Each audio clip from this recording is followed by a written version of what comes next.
ஸ்ரீமத் பாகவதத்தில் 8வது ஸ்கந்தம் இன்றைக்கி பார்க்க போகிறோம். அது கஜேந்திர மோட்ச விருத்தாந்தம் பார்க்க போகிறோம். ஒவ்வொரு மன்வந்திரத்தோட கதையும் நம்ம பார்த்துன்னு வந்துட்டுருக்கோம். முதல்ல பிரம்மாவினோட ஒரு பகல் பொழுதில் 14 மனுக்கள் இருப்பார்கள் இல்லையா. ஒவ்வொரு மனுவிற்கும் 71 சதுரயுகம் இருக்கும். அது இதில் பெருக்கினா 1000 சதுரயுகம் வரும். இந்த கணக்கை நம்ம முன்னே பார்த்துட்டோம். 43,20,000 1000 பெருக்கினா அந்த கணக்கே நம்ம பார்த்தாச்சு. இப்படி வந்து தான் முதல் மனு யார்? ஸ்வயம்பு மனு. அவருக்கு 2 பிள்ளைகள் பார்த்தோம், பிரியவர்தன், உத்தானபாதன். அந்த ஸ்வயம்பு மனு 71 சதுரயுகம் முடிந்து விட்டது. அடுத்த மனுவை பற்றி பார்க்கலாம். அவர் தான் ஸ்வாரோஷிஷம மனு. 3வது யாருன்னா உத்தம மனு. 4வது தாமச மனு. இந்த தாமச மனுவோட கதையை தான் இப்போ நம்ம பார்க்க போகிறோம். அது என்னன்னாக்க, அவரோட காலத்தில் திரிக்கூட்டம்ங்கிற மலை இருந்தது. அந்த மலை சிகரத்தில் 3 சிகரங்கள் இருந்தன. ஒரு தங்க சிகரம், வெள்ளி சிகரம், எக்கு சிகரம். அந்த மலைக்கரையில் ஒரு அழகான பொய்கை. அந்த பொய்கையில் நிறைய பொற்றாமரைகள் பூத்து கிடந்தன. ஒரு கம்பீரமாக ஒரு பெரிய யானை 10-15 பெண் யானைகளோடு அப்படியே கூட்டமாக தும்பிக்கை ஆட்டி ஆட்டி வந்துட்டு இருந்தது. அது ஆட்டி ஆட்டி வடிச்சு அங்கேருந்த மரம், செடி, கொடிகளெல்லாம் துவம்சம் பண்ணிகிட்டே வந்தது. அப்படியே ரொம்ப தூரம் வந்ததில் அது குளத்துக்கு வடிச்சு அதுக்கு ரொம்ப தாகம் வந்துடுத்து. அது மட்டும் இல்லை, இந்த பொற்றாமரை பார்த்த உடனே இந்த பொற்றாமரை பறித்து பகவானுக்கு சமர்ப்பிக்கலாமே அப்படின்னு ஒரு நினைவு வந்தது. ஏன்னா அதுக்கு பூர்வ ஜென்மத்திலே பக்தி ஜாஸ்தி. போன ஜென்மத்தில் இந்திரத்யும்னன் அப்படின்னு ஒரு பாண்டிய ராஜாவாக இருந்தார். அவர் ரொம்ப பக்தியோடு தான் இருந்தார். ஆனால் அந்த பெருமாளுக்கு ஆராதனை கைங்கரியெல்லாம் பண்ணிட்டு இருக்கும்போது அகஸ்தியர் அங்கே வந்தார். அதை அவர் கவனிக்கவே இல்லை, அலட்சியமாக இருந்துட்டார். அது அகஸ்தியருக்கு கோபம். இப்படி அலட்சியமாக இருந்தே இல்லையான்ட்டு அவர் உடனே கோவப்பட்டு சாபம் கொடுத்துட்டார். உனக்கு இவ்வளோ மதம் கர்வம் இருக்குது, அதனால் நீ யானையாக போக கடவா அப்படின்னு சாபத்தை கொடுத்துட்டார். அந்த யானை தான் இப்போ இந்த கஜேந்திரனா இந்த ஜென்மத்தை, ஆனால் பக்தியோடு இருக்குது. அந்த குளத்தில் இறங்கி தாகத்தை தீர்த்துண்டு இந்த பொற்றாமரையை பறித்து பகவான் சமர்ப்பிக்கலாமே அப்படின்னு நினச்சதான். ஏன்னாக்கா இதுதான் பக்தியோடு இருக்கு இல்லையா. பகவானோட திருவடி தாமரை அழகா, அல்லது இந்த தாமரையை வச்சதுனால பகவானோட திருவடி அழகா பார்க்கணும் அப்படின்னு அதுக்கு ஒரு ஆசையாம். அது என்னன்னாக்க சந்தேகமே வேண்டாம். ஏன்னா தாமரை சூரியன் இருக்கும்போது தான் மலர்ந்துருக்கும். சூரியன் போயாச்சுன்னா கூம்பிடும். ஆனால் பகவானோட திருவடி அப்படி இல்லையே, என்றைக்கும் மலர்ந்து அழகாக தானே இருக்கும் பகவானோட திருவடி. தாமரையை விட ஒப்பிச்சு பார்க்க முடியாது. ஆனாலும் அந்த யானைக்கு ஒரு திருவடியில் அந்த தாமரை சேர்க்கணும்னு ஒரு ஆசை. அதனால் தாமரையை பறிச்சுடுத்தோம். அதை சமர்ப்பிக்கலாம் நினச்சி எழுந்துக்கும்போது ஒரு பெரிய முதலை அது அப்படியே 2 பக்க தாடையும் விரிச்சுண்டு அப்படியே யானையோட காலை சடக்குன்னு கடிச்சுடுத்தோம். உடனே இது என்ன பண்ணுது, காலை விடுவிக்க முயற்சி செய்ய முதலை தன் பக்கம் இழுத்துட்டே இருந்தது. ஏன்னா யானைக்கு எப்போவுமே தரையில் பலம், முதலைக்கு தண்ணீரில் பலம். அது முள்ள தண்ணீருக்குள்ளே நன்னா இழுத்துட்டு போயிடுது. பக்கத்தில் வந்த யானை இருந்தது, அதோட ஹெல்ப்பெல்லாம் பண்ணி பார்த்தது. அவளாலெல்லாம் முடியல. மனைவி யானை கூட போயிடுத்து, எல்லாம் கிளம்பி போயிடுத்து முடியலன்னு. அவர் என்ன பண்ணார், இப்படி அந்த யானை தேவர்கள் கணக்குப்படி 1000 வருஷம் இழுத்துண்டே இருந்தது, முடியவே இல்லை. கடைசியில் தனக்கு பலமும் குறைஞ்சுட்டே வந்துடுத்து. அப்போ தான் நினச்சது, இனிமேல் தன்னால் காப்பாற்றிக்க முடியாது அப்படிங்கிற ஒன்று பகவானை கூப்பிட ஆரம்பிச்சது. எப்படி கூப்பிட்டது? நமோ பகவதே தஸ்மை, அந்த பகவானுக்கு நமஸ்காரம். ஏதத் சிதாத்மகம், அந்த பிரபஞ்சமெல்லாம் யாரிடமிருந்து உண்டானதோ அவரை வணங்குகிறேன். புருஷாய ஆதி பீஜாய, ஆதி பீஜாயனா ஆதி விதை. நம்மாழ்வார் கூட பாடாரே, முதல் தனி வித்தேயோ அப்படிங்கிறார். அப்படிப்பட்ட ஆதி மூலமாகிய பகவானே உன்னை வணங்குகிறேன். பிரளய காலத்தில் யாரிடம் இந்த உலகமெல்லாம் லயிக்குமோ, யாரிடமிருந்து மீண்டும் உலகம் படைக்கப்படுமோ, யார் ஒருவரால் இந்த உலகமே இயக்கப்படுகிறதோ, யார் ஒருவர் உலகம் முழுவதும் நிறைந்திருக்கிறாரோ, ஜடப்பொருள் ஜீவாத்மாவை காட்டிலும் மேம்பட்டவர், அந்த ஜீவாத்மாவை காட்டிலும் மேம்பட்டவரான பரமாத்மா என்னை காக்கட்டும். நமோ நமஸ்தே அகில காரணாய நிஷ்காரணாய அத்புத காரணாய சர்வ ஆகம ஆமய மகார்ணவாய நமோ பவர்காய பராயணாய. அதாவது அனைத்துக்கும் காரணமாக இருக்கும் பகவானை வணங்குகிறேன். தனக்கென்று ஒரு காரணம் இல்லாதவன், உலகத்துக்கெல்லாம் அவர்தான் காரணமாக இருந்தாலும் மாறாமல் இருப்பவர். வேதங்கள், ஸ்ரீபாஞ்சராத்திரம், ஆகமங்கள் எல்லாம் நதிகள் போல பயணித்து பகவான்கிற கடலில் போய் கலக்கிறது. அப்படி முக்தி அடையக்கூடிய வழியாகிய பகவானே நான் சரணடைகிறேன் அப்படின்னு அது பிரார்த்திக்கிறது. அப்படி யானை கூப்பிட்டதும் வைகுண்டத்தில் பகவான் இருந்தாரே, என்ன நடந்தது? அதுதான் ஆச்சரியமான விஷயம். இங்கே இந்த பூலோகத்தில் சுவாமி புறப்பாடுனா என்ன பண்ணுவா? வாகனத்துக்கெல்லாம் அலங்காரம் பண்ணுவா, பகவானுக்கு அலங்காரம் பண்ணுவா, அப்படி புறப்படுவா இல்லையா? வைகுண்டத்துலேயும் அப்படி தான். பகவான் புறப்படுறதுக்கு முன்னாடி கருடனுக்கு நல்ல அலங்காரம் நடக்குமா. அப்புறம் நல்ல ஆடை கருடனுக்கு உடுத்தி கருடனுக்கு முன்னே வாத்தியங்கள்லாம் வாசிக்க தயார் பண்ணுவார்களாம்.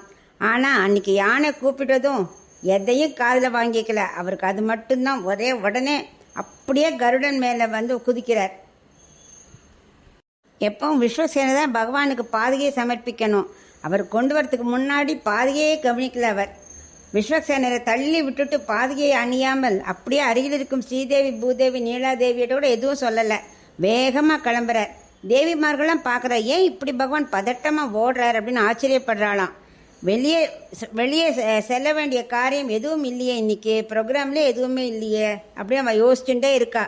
அவளெல்லாம் கவனிக்காமல் முட்டியால் ஒரு தள்ளி விட்டுட்டோ எதுவுமே சொல்லாமல் கருடன் மேலே வந்து அமர்ந்து வேகமாக போ அப்படிங்கிறார். நம்ம ஒருத்தர் உட்காந்தா வாகனத்தில் என்ன சொல்லணும், எங்கே போகணும், இடம் சொல்லணும் இல்லையா? கருடன் யோசித்தார், எங்கே போகணுன்னா எப்படி எங்கே போகிறது அப்படின்னு அவர் யோசிச்சுட்டார். வேகமாக போ அப்படிங்கிறார். எங்கே செல்லணும் அப்படின்னு அவர் கேட்குறார். உடனே பகவான் நினச்சிக்கிறா, என் மனசில் நினைக்கிறது நீ அறிஞ்சு கொள்ள வேண்டாமா? சரி குளத்தங்கரையில் ஒரு யானை கூப்பிடுறது பார், அங்கே போ அப்படின்னா. கருடனுக்கு ஒன்றுமே புரியல, எந்த குளத்தங்கரை அப்படின்னு சொல்கிறாருன்னே புரியல. உடனே அதான் யானை நாராயணா அகில குரு பகவான் நமஸ்தேன்னு கூப்பிட்டதே, அங்கே போ அப்படின்னாராம். கருடனும் தன்னால் இயன்றவரை வேகமாக போனார். பகவானுக்கு இருந்த பரபரப்பில் முன்னாடி போட்டுருக்க வேண்டிய மாலையெல்லாம் பின்னாடி போயிடுத்து, பின்னாடி இருக்கிறதெல்லாம் முன்னாடி வந்து தலையெல்லாம் அப்படியே கலைஞ்சு மேலே அங்கோஸ்தரமெல்லாம் கலைஞ்சு அப்படி வந்தாராம் வேகமாக. நெற்றியெல்லாம் கலைஞ்சு போயிடுத்து. பிரம்மாவும் இந்திரனும் இவ்வளவு தரிசிக்க வருஷக்கணக்காக தவம் கிடக்கிற 1000 வருஷமா அவளுக்கு கூட கிடைக்காத தரிசனம். ஒரு யானை கூப்பிடுறதுக்கு இவ்வளோ பதட்டமா அப்படின்னு எல்லாரும் பார்க்குறாளாம். இவர் மாற்றி மாற்றி ஆபரணங்களை அணிஞ்சாலும் பகவானுக்கு எதுவுமே அழகுதான். 2 ரிஷிகள் பேசின்றாளாம், பாரு பகவான் இப்படி பாரு எப்படி ஆபரணங்களை மாற்றி மாற்றி போட்டுன்னு போகிறார் அப்படின்னு ஒரு ரிஷி சொல்கிறாராம். நம்மெல்லாம் 1000 வருஷமாக பகவானுடைய தரிசனத்துக்காக தியானம் பண்ணிட்டு இருக்கோம். நமக்கெல்லாம் கொடுக்காத பகவான் இன்று ஒரு யானைக்காக இவ்வளோ வேகமாக ஓடுறாரு அப்படின்னு சொல்ல, அதுக்கு மற்றொரு ரிஷி சொன்னாராம், அது ஒரு சூட்சுமம் இருக்குது, என்ன தெரியுமா அப்படின்னாராம். யாருக்காவது பகவானை தரிசிக்கணும்னா காட்டிலோ மலையிலோ தவம் செய்யவே வேண்டாம். ஒரு குளத்துக்கு போய் முதல்ல வாயில் காலை கொடுத்துட்டா போகிறோம். நம்ம பகவானை கூப்பிடணும், உடனே பகவான் வந்து ரிஷிப்பா இன்னொரு ரிஷி தமாஷா பேசின்றாலாம். அப்படி ஒரு அவசரம் பகவானுக்கு. அது எப்படி கிளம்பினார்னா, அப்போ வைகுண்டத்தில் தேவிமார்கள்லாம் எங்கே போகிறேன்னு கேட்டாலாம். அதற்கு பகவான் கஜம்னு சொல்லணுமா, அந்த யானையை காப்பாற்றுறதுக்காக கஜம்னு சொல்ல வந்தாராம். கேன் தான் அங்கே ஆரம்பித்தார். அதுக்குள்ளே ஜம்முன்னு வந்து இங்கே கீழே குதிச்சுட்டாராம். அந்த அளவுக்கு வேகமாக கரைக்கு வந்துட்டாராம். ஒரு பக்தனை காப்பாற்ற அவ்வளோ வேகம். அப்படி கரைக்கு வந்த பகவான் பார்த்தார், யானையோட தும்பிக்கை மட்டும்தான் தெரிகிறது. முதல்ல என்ன பண்ணார், யானையும் முதலே கரைக்கு இழுத்தார். ஏன்னா கரைக்கு வந்தால் தான் முதலைக்கு வந்து பலம் கம்மியாகும். இழுத்துட்டோ முதலைய தன்னோட சக்கராயுதத்தால் முதலையோட தாடையை வெட்டிட்டார். அது உடனே பிளந்தோடனே யானையோட கால்லேருந்து எடுத்துருத்தோம். அதுக்கப்புறம் கால் முழுவதும் பார்த்தா ஒரே புண்ணும். ஆஹா, தனக்கு பூ சமர்ப்பிப்பதற்காக இவ்வளவு கஷ்டப்பட்டதே அப்படின்னு நினச்சிட்டு பகவான் என்ன பண்ண, தன்னோட உத்திரியத்தால் அப்படியே வாயால் ஊதி ஊதி அப்படியே ஒத்தடம் கொடுத்தாராம். அப்படி ஒத்தடம் கொடுத்த உடனே யானை அப்படியே ஆச்சரியப்பட்டு தான், ஒரு பூ சமர்ப்பிக்கணுங்கிறதுக்காக இப்படி வந்து எனக்கு வந்து ரட்சித்தியே, நான் என் உடலை காப்பாற்றிக்கணுங்கிறதுக்காக நான் உன்னை பிரார்த்திக்கலை, இந்த பூவை உன் திருவடியில் சேர்க்கணுங்கிறதுக்காக தான் பிரார்த்திச்சேன்னு யானை சொல்லித்தான். பகவான் வந்து சக்கரத்தை விட்டார் இல்லையா, அப்போ முதலைக்கு தான் முதல்ல மோஷம் கிடச்சது.